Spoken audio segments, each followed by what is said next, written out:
दोस्तों, बहुत समय पहले सोनपुर जंगल में एक चिड़िया रहती थी। इस चिड़िया का नाम परी था।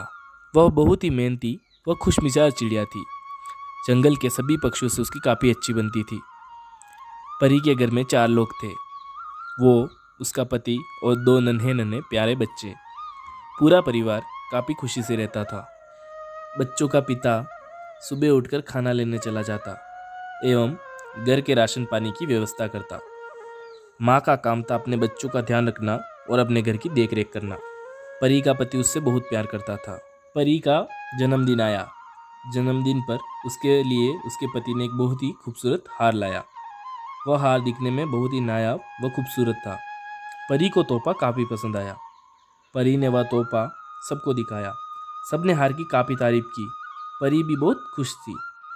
सभी पक्षियों ने परी और उसके पति की काफ़ी तारीफ की।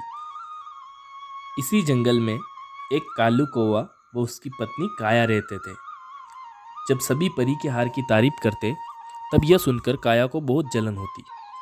काया कैसे भी करके उस हार को पाना चाहती थी। उसने कालू कौवे को बोला कि उसको भी वैसा ही हार चाहिए जैसा परी के पास है। तो कालू कौवा बोला, अरे प्रिय, क्यों फिक्र करती हो? मैं तुम्हारे लिए उससे भी सुंदर हार लाऊंगा। अच्छा, आप सच में लाएंगे? हाँ प्रिय, क्यों नहीं लाऊंगा? आखिर तुम मेरी पत्नी हो। पर असलियत तो यह थी कि कालू कौवा कुछ काम नहीं करता था। वह बहुत ही घमंडी व कामचोर था और बहुत ही ज़्यादा आलसी था।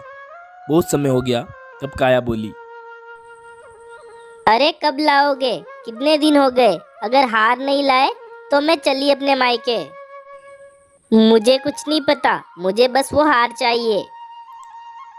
तब कालू के दिमाग में आया, क्यों ना परी का ही हार चुरा लिया जाए। लेकिन दिक्कत यह थी कि चोरी करे तो करे कैसे। परी तो कभी उस हार को उतारती ही नहीं थी।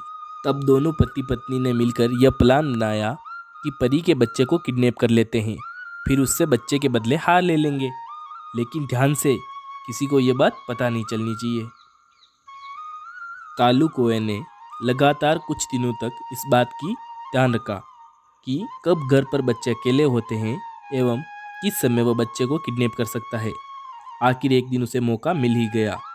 परी काम से बाहर गई हुई थी। तब उसके बच्चे बिल्कुल अकेले थे। तब कालू कौवे ने एक चाल चली। उसने एक मिठाई का टुकड़ा लिया और परी के घर के सामने फेंक दिया, जिसे देखकर परी का एक बच्चा घर से बाहर आ गया। जैसे ही बच्चा बाहर आया, कालू ने उसे किडनैप कर लिया और उसे ले जाकर एक अंधेरी कोठरी में बंद कर दिया, ताकि वो किसी को देख ना सके और ना ही कालू और काया में से किसी को पहचान सके। जब परी अपने घर पहुंची तो उसने अपने दूसरे बच्चे को ना देखकर वह बहुत ही घबरा गई। वह सबसे पूछने लगी, पर किसी ने उसके बच्चे को नहीं देखा था। वह जोर जोर से रोने लगी। शाम को जब उसका पति घर आया, तब उसने सारी बात अपने पति को बताई और परी बस रोते जा रही थी। उसका पति भी काफ़ी चिंतित हो गया। अगले दिन काया कालू प्लान के मुताबिक परी के घर पर फ़ोन करते हैं। तब कालू आवाज़ बदलकर बोलता है, हेलो, मैं किडनैपर बोल रहा हूँ। तुम्हारा बच्चा मेरे कब्जे में है। अगर उसे जिंदा देखना चाहते हो तो कल सुबह चट्टान के ऊपर अपना हार रख देना। इससे पहले कि परी और उसका पति कुछ बोल पाते, कालू ने फ़ोन काट दिया। किडनैपर की बात सुनकर सभी काफ़ी घबरा गए, लेकिन किसी को पता नहीं था कि किडनैपर आखिर है कौन। तब परी अपने पति से बोली, दे दीजिए ना उसे हार आप, मुझे तो बस मेरा बच्चा चाहिए। और परी फिर से रोने लगती है। लेकिन चिड़िया का पति बहुत ही बुद्धिमान था। उसने किडनैपर को पकड़ने की एक तरकीब सोची। उसने अपने एक जासूस मित्र चूहे को अपने घर बुलाया और उसको सारी बात बताई। चिड़िया का पति किडनैपर को मजा चखाना चाहता था। सबसे पहले तो चूहे ने यह पता लगाया कि किडनैपर कालू और काया ही है। उन्होंने ही चिड़िया के बच्चे को किडनैप किया है। चिड़िया के पति और चूहे ने मिलकर एक प्लान बनाया।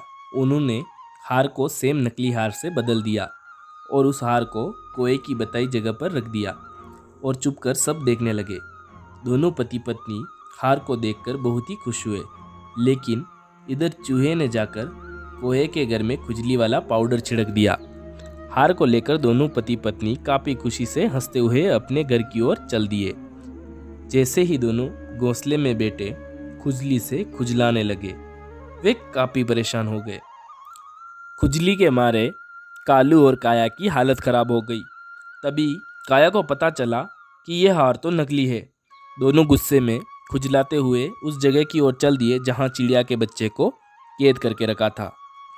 लेकिन चूहे ने वो जगह पहले ही ढूंढ ली थी। सभी पक्षी पहले ही वहां मौजूद थे। सभी को देखकर कौआ और काया काफ़ी घबरा गए। उन्हें कुछ भी समझ नहीं आ रहा था कि आखिर वो क्या बोले।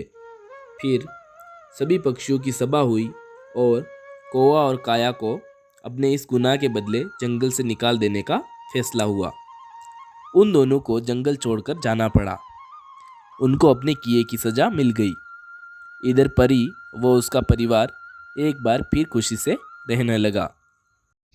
ऐसी ही मज़ेदार कहानियाँ सुनने के लिए हमारे चैनल को सब्सक्राइब करें।